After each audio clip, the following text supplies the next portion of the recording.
Mani. Oui, merci Monsieur le Président. En 2022, selon les chiffres communiqués par Santé publique France, entre 4200 et 5700 personnes ont découvert leur séropositivité. Dans 43% des cas, l'infection a été découverte à un stade tardif, ce qui constitue une perte de chance en termes de prise en charge individuelle et un risque de transmission du VIH à leurs partenaires avant la mise sous traitement antirétroviral.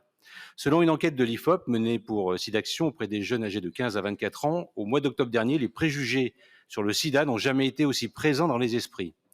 À titre d'exemple, 30% des interrogés pensent que le virus du sida peut se transmettre en embrassant une personne séropositive. Un quart des jeunes estiment que le VIH se transmet en s'asseyant sur un siège de toilette public ou en buvant dans le verre d'une personne séropositive. Les discriminations envers les personnes séropositives sont, elles aussi, en progression. 44% des Français seraient mal à l'aise s'ils apprenaient que la personne qui garde leur enfant était séropositive, ou encore plus d'un quart des jeunes pensent qu'une personne séropositive sous traitement peut représenter un danger pour les autres.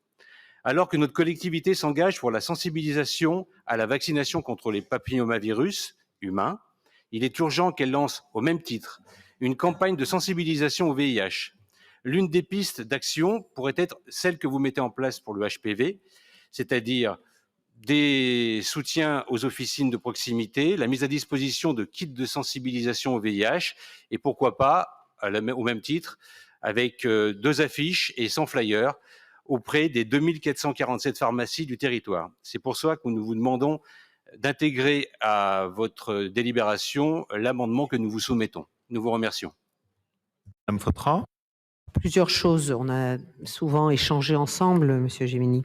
La première, c'est que notre plan de prévention s'axe uniquement sur le HPV.